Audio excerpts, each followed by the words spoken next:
Hai teman-teman, perkenalkan nama saya Desi Nova Natalia Gultom dengan NIM 1910986 dari Prodi PGSD Universitas Juanda Bogor.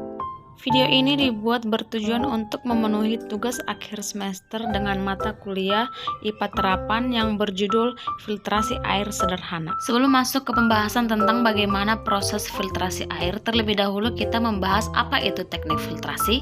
Teknik filtrasi atau penyaringannya itu teknik pengelolaan air yang diterapkan dengan bantuan media filter seperti pasir, kerikil, ijuk, karbon, arang, tisu, ataupun kapas. Tahapan dalam proses pelaksanaan proyek membuat alat filtrasi air sederhana untuk kebutuhan sehari-hari dilakukan dalam 2 kali percobaan dengan bahan yang sama, namun pada percobaan yang kedua menggunakan variasi dengan menghilangkan 2 bahan, yaitu kapas dan arang.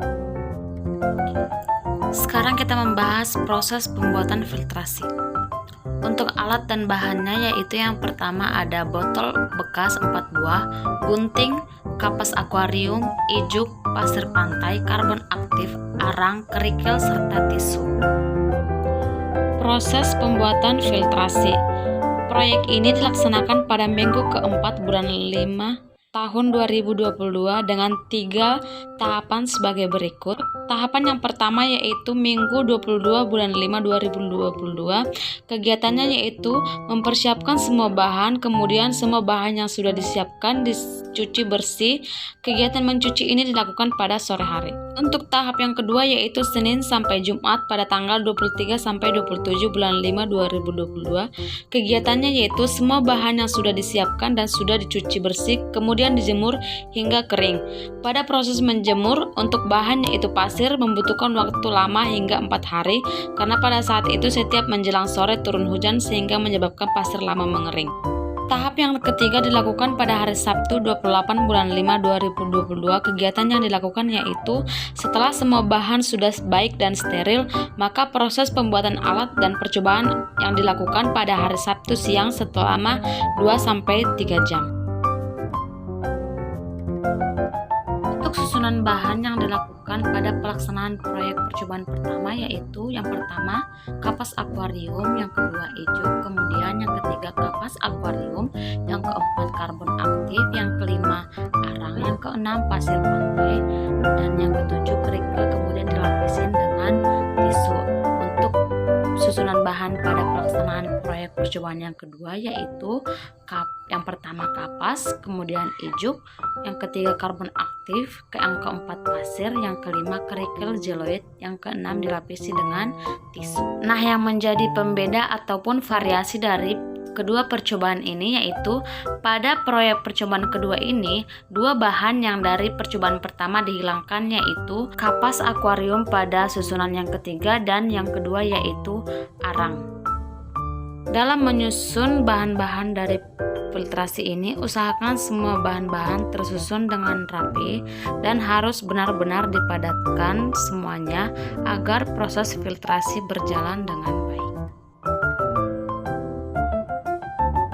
Nah, berikut ini proses berjalannya penyaringan ataupun filtrasi pada percobaan pertama dan percobaan kedua. Dapat kita lihat bahwa sampel yang digunakan pada percobaan proyek ini yaitu air yang keruh.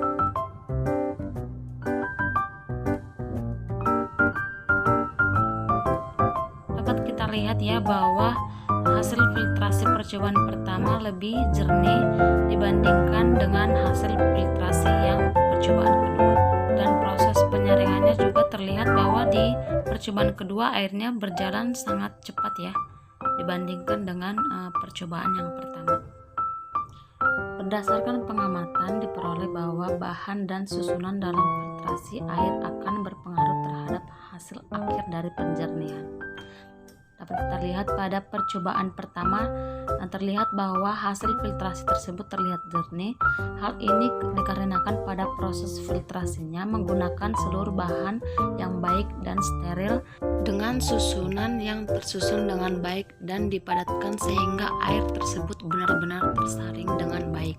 Sedangkan pada percobaan kedua dapat dilihat bahwa hasil filtrasinya terlihat masih sedikit kurang jernih.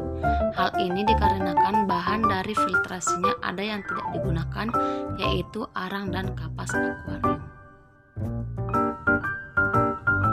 Setelah melakukan perbandingan dan mendapatkan hasil, maka dapat dikatakan proses penyaringan atau filtrasi air kotor menggunakan alat sederhana dapat menghasilkan air jernih secara kasat mata.